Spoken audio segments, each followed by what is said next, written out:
Assalamualaikum warahmatullahi wabarakatuh. Berjumpa lagi di Gula Darah Normal Channel.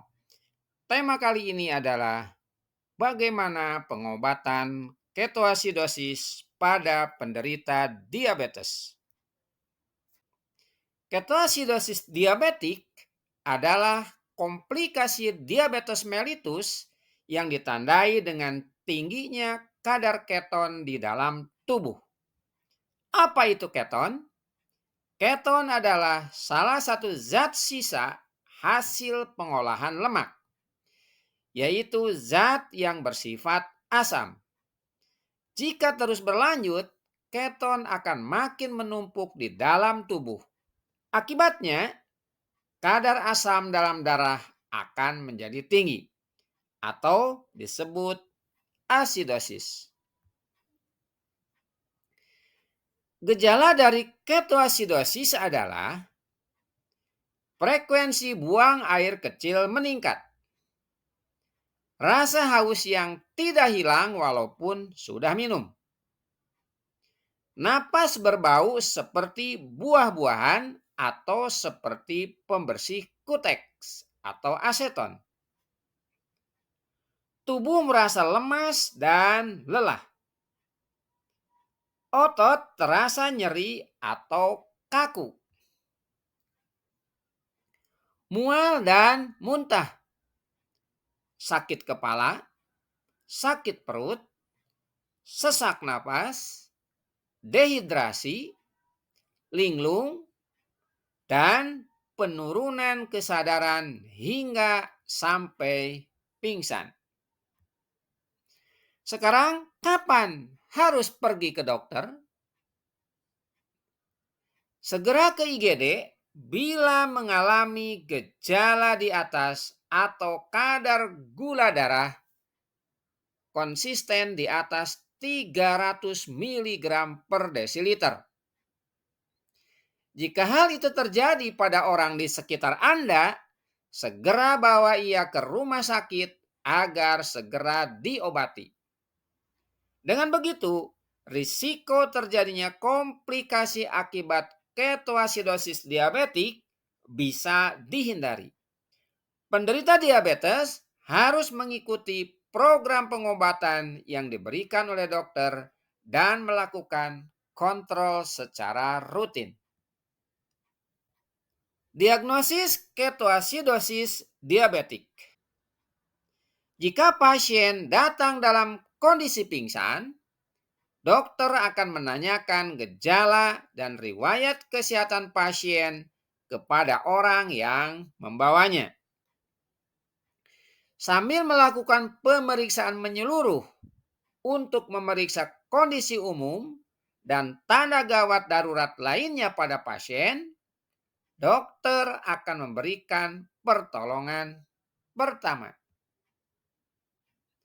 Selanjutnya, dokter akan melakukan pemeriksaan penunjang untuk memastikan diagnosis seperti berikut ini.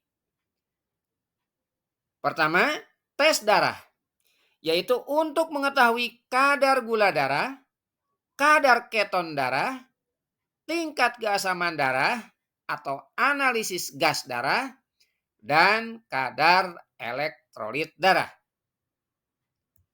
Yang kedua, tes urin, yaitu untuk melihat kadar keton urin dan kemungkinan infeksi saluran kemih.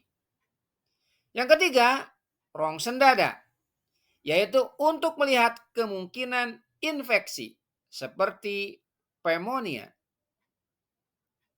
Yang keempat, tes elektrokardiogram, yaitu untuk memeriksa denyut jantung pasien dan melihat apakah kondisi pasien disebabkan oleh serangan jantung atau bukan. Nah, sekarang bagaimana pengobatan ketoasidosis diabetik?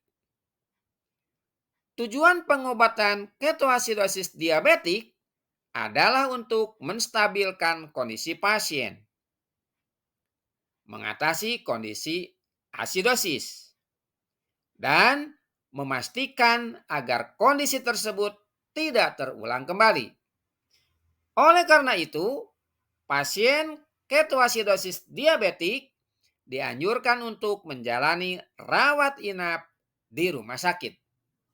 Beberapa terapi yang dapat dilakukan oleh dokter untuk menstabilkan kondisi pasien dan mengobati ketoasidosis diabetik adalah yang pertama, memberikan terapi cairan melalui infus, yaitu untuk mengatasi dehidrasi dan mengencerkan glukosa dalam darah.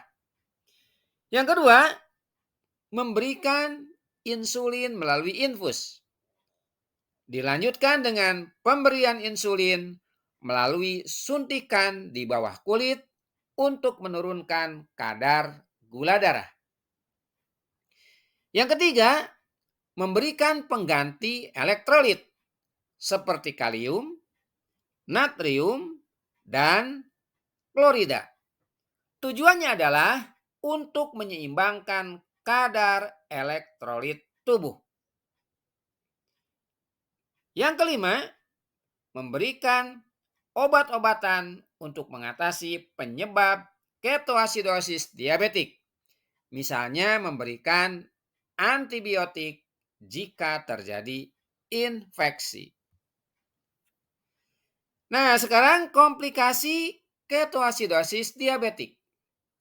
Ketoasidosis yang terlambat diobati dapat berakibat fatal. Beberapa komplikasi yang dapat terjadi akibat ketoasidosis diabetik yaitu pertama, gangguan pernafasan. Yang kedua, pengikisan lapisan lambung atau gastritis erosif. Yang ketiga, pelebaran lambung akut atau acute gastric deletion. Yang keempat, serangan jantung dan henti jantung. 5. Deep vein thrombosis atau DVT. Yang keenam, infeksi dan sepsis. 7. Adanya gagal ginjal. Dan yang kedelapan, terjadinya stroke. Beberapa komplikasi yang mungkin terjadi akibat pengobatan ketoasidosis diabetik adalah yang pertama, rendahnya kadar gula darah atau disebut hipoglikemia akibat pengobatan dengan insulin yang mungkin dosisnya terlalu banyak. Yang kedua, rendahnya kadar kalium atau hipokalemia. Itu akibat pengobatan dengan cairan dan insulin. Yang ketiga, pembengkakan otak yang diakibatkan oleh penurunan kadar gula darah yang terlalu cepat. Yang keempat, kerusakan pada ginjal atau organ tubuh lain akibat kehilangan cairan tubuh secara berlebihan. Demikian yang bisa saya presentasikan. Semoga bermanfaat untuk semua. Terima kasih. Assalamualaikum warahmatullahi wabarakatuh.